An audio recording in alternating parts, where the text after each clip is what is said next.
Here's exactly what our $8,000 vacation to St Lucia cost. We're headed there in roughly a week. In this breakdown, we're going to break down our flights, the resort, airport transfers, souvenirs, excursions, anything that you can think of, we're going to break that down for you.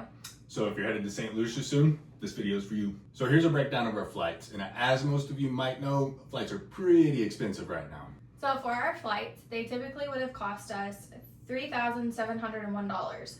But we did have some credit. We had $300 travel credit, and we also had points, which was $487. So for flights alone, we paid $2,914. That was flying Delta, and we are kind of specific, and we prefer to fly Comfort Plus, so it does include more upgraded seats with that. And also, just for context, we did book this trip last minute, so keep that in mind with all of this information.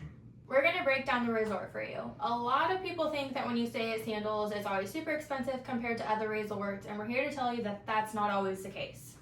Depending on when you go, and if you can snag some of the great deals that they have, like the 777 deals, or the last minute deals like we did for this trip, you can get some pretty decent deals. We're staying at Sandals Halcyon. The total cost for staying 5 nights, and 1 night was actually included free because we got one of the deals, is $4,295. Also take into note though, we booked this last minute. With that room though, it is club level and it's beachfront. So it's not just like your normal classic room. It is a little bit on the more bougie side. And there is other Sandals resorts that are in St Lucia that we would probably actually have stayed at rather than this one, like Grand or La Toc maybe, yeah. But because this one was on a deal, we got a really good room at a decent price. Now we're gonna break down one of probably the most underrated ones that a lot of people don't research or just don't know when going to St Lucia. That is gonna be the airport transfers. So with the airport transfers in St Lucia, Sandals does include transfer at all destinations from the airport to the resort. But in St Lucia, it's like a 2-hour drive through windy hills. So we opted to take the helicopter journey. We're super excited to kind of time that out for you guys and report back on how long that takes because I have been seeing some conflicting information on that.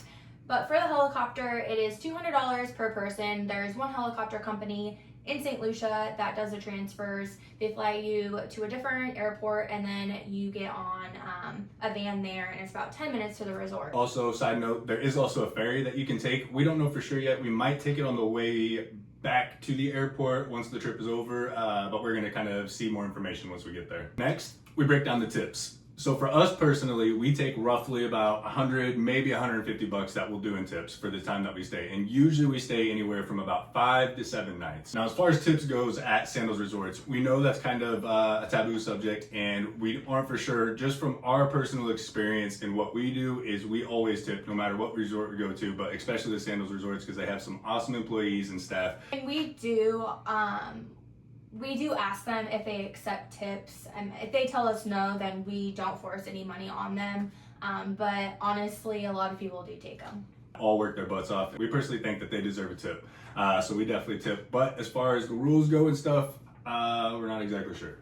Next, we have excursions. So we typically don't book anything prior to going on our travels just because we don't really know what the weather is going to be like or what our plan is. We don't like to hold ourselves down to specific things.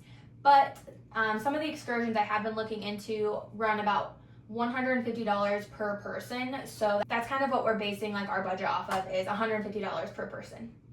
And also, depending on who you book through, if you book through the resort or a private transfer or something like that, that price will vary quite a bit. So keep that in mind.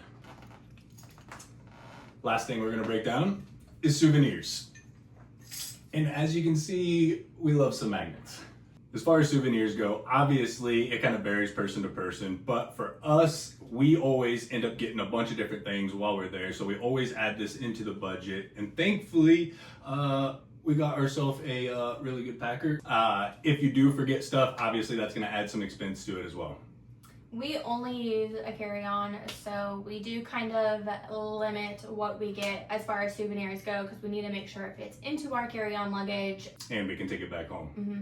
And lastly, for the souvenirs, we always recommend to check out at least some of the small shops that are kind of hidden and tucked away, because usually they have some of the best stuff. So roughly the total comes to around $8,000, just a little bit under. Obviously keep in mind this does have a bit of variables in there, like the deal that we got. It was a last minute trip that we booked, and flights right now are outrageous. So it's actually a little bit more expensive than what it would be. So if you have any other questions or anything like that, we're gonna do full in-depth review of Halcyon, and then we're also going to do Grande and La Toc as well. So we got a bunch of exciting stuff coming for that. So make sure and stay tuned. That was the breakdown, and hopefully that helps you guys. If you guys watched to the end of this video, thank you so much. Don't forget to hit the like and subscribe button. Peace.